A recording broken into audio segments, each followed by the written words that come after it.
Selamat pagi bagi kita semua. Saya dari kelompok 3 akan menjelaskan hasil dari laporan bacaan saya yang berjudul tentang Hakikat Tuhan Kajian Pemikiran Islam dalam Falsafah Jawa, di mana dikatakan sejarah Islam telah masuk ke Nusantara sejak pertengahan abad ke-7 Masehi, yaitu pada saat Ratu Simha berkuasa di Kerajaan Kalingga. Sebagaimana diberitakan sumber-sumber Cina dari dinasti Tang, kedatangan Islam pada abad ke-7 Masehi tersebut belum dapat diterima secara luas di Nusantara, terutama di tanah Jawa, dan baru dapat diterima secara luas pada sekitar pertengahan abad ke-15 kepemimpinan Wali Songo. Peran Wali Songo dalam berdakwah di Nusantara khususnya di Jawa menggunakan cara-cara damai yang menunjukkan pada usaha penyampaian dakwah Islam melalui prinsip mau'izah al-hasanah wajadilhum bi'allati hiasan, yaitu sebuah metode penyampaian ajaran Islam melalui cara dan tutur yang baik. Sebagaimana lazimnya nilai-nilai yang bersumber dari ajaran Islam, maka nilai yang dikembangkan oleh Wali Songo tersebut ditegakkan di atas asas keseimbangan dan keselarasan. Kelembutan dan toleransi ajaran Sufisme yang dibawa oleh Wali Songo tersebut dapat dilihat pada nilai-nilai keislaman yang diambil dari bahasa Arab, kemudian merasuk ke dalam nilai-nilai masyarakat yang jejaknya masih terlihat dalam nilai-nilai moral yang dianut masyarakat Jawa sampai saat ini. Tradisi Islamisasi melalui nilai-nilai budaya dan karya sastra yang telah dilakukan oleh Wali Songo tersebut turut dibantu oleh raja-raja Jawa yang pandai dan mencintai karya sastra, serta para pujangga di istana keraton Jawa. Keduanya juga turut berperan dalam proses Islamisasi, khususnya melalui penulisan karya sastra Jawa. Contohnya, satu Raja Pakubuwono yang menulis subahan karya sastra unggul berjudul Kakawin Arjuna Wiwaha. Empu Kanwa yang masih bernuansa Hindu-Buddha menjadi serat Wiwaha Jarwa 1749 sampai 1788. Yang ketiga, Raja Pakubuwana juga menulis karya sastra unggul yang berjudul Serat Bilangreh 1789 sampai 1820. Keempat, Raja Mangkunegara yang juga menulis karya sastra unggul berjudul Serat Wedahatama 1809 sampai 1881.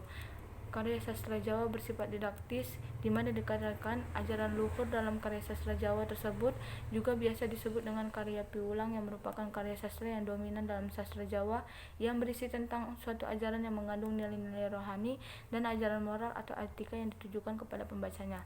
Karya sastra piulang sejatinya bersumber dari nilai-nilai keagamaan atau ajaran yang berasal dari Tuhan.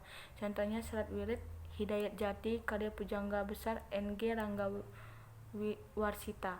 Berbeda dengan falsafah barat yang dirumuskan melalui logika, berpikir secara langsung dan bersifat lugas, maka falsafah Jawa justru disampaikan dalam bentuk ungkapan-ungkapan, renungan-renungan berbentuk perlambangan dan kiasan yang ditulis dalam karya sastra Jawa. Menurut Cipto Prawiro dalam bukunya yang berjudul Falsafah Jawa, falsafah Jawa berarti cinta kesempurnaan atau mencari kesempurnaan. Dalam bahasa Jawa, ngudi kesempurnaan. Maka jika dirumuskan menggunakan bahasa Jawa, akan terlihat perbedaan antara falsafah Barat dengan falsafah Jawa. Apabila falsafah Barat diartikan sebagai mencari kebijaksanaan, bahasa Jawa akan menyebut sebagai mencari kesempurnaan, yang berarti manusia mencurahkan seluruh kewujudannya baik jasmani maupun rohani untuk mencapai tujuan itu. Jika falsafah Jawa berarti cinta kesempurnaan atau disebut dengan ngudi kesempurnaan, maka dalam Islam pun mengajarkan hal yang sama, yaitu bagaimana menjadi manusia sempurna yang senantiasa memiliki hubungan yang baik dengan Tuhan, dengan manusia, serta hubungan baik dengan kehidupan dan alam semesta.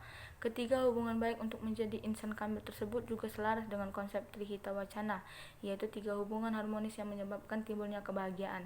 Trihita Wacana bermakna hubungan harmonis antara manusia dengan Tuhan, hubungan harmonis manusia dengan manusia, dan hubungan harmonis antara manusia dengan alam semesta atau lingkungannya. Hakikat menurut Departemen Pendidikan dan Kebudayaan adalah intisari atau dasar. Sedangkan menurut Endoswara dalam buku yang berjudul Filsafat Sastra, hakikat berasal dari kata hak yang berarti kanan, hak juga berarti benar. Oleh karena itu, secara keseluruhan hakikat bermakna kebenaran tentang suatu hal. Selain itu, juga menyebutkan bahwa sebuah realitas atau kenyataan yang sebenarnya. Hakikat berhubungan erat dengan ilmu ontologi, yang artinya teori tentang keberadaan sebagai keberadaan, dan juga disebut sebagai studi tentang yang ada secara universal. Jadi, ontologi adalah studi yang terdalam dari setiap hakikat kenyataan yang menjadi pijakan bagi manusia untuk berpikir kritis tentang yang ada. Dalam kajian ada 3 konsep. Konsep Tan Kinayagapa yang mengatakan Tuhan tidak dapat dibayangkan keadaannya. Walaupun tidak dapat dibayangkan keadaannya, tetapi manusia Jawa meyakini adanya zat tunggal yang mutlak kekuasaannya. Tetapi tidak dapat dijelaskan wujud keberadaannya.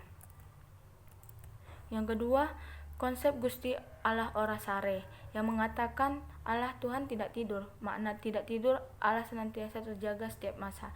Keadaan terjaga berkenan menjadikan Allah zat yang maha mengetahui segala perbuatan baik ataupun buruk telah, sedang, dan akan dilakukan manusia. Selain itu, Allah juga maha mengetahui segala kejadian yang ada di alam semesta ini. Yang ketiga, konsep sangkan paran yang berarti sangkan dari mana dan paran akan kemana. Berarti sebuah konsep yang menanyakan dari mana awal mula dan akan kemana ujung penciptaan seluruh isi alam semesta ini. Oleh karena itu, dalam falsafah Jawa bertujuan untuk menanyakan awal dan akhir dari penciptaan seluruh isi di alam semesta ini. Sangkampara dibagi menjadi 3, yaitu Sangkampara ini Nubadi, Sangkampara ini Manungsa, dan Sangkampara ini Numadi Manungsa. Terima kasih, itulah penjelasan saya. Terima kasih, selamat pagi.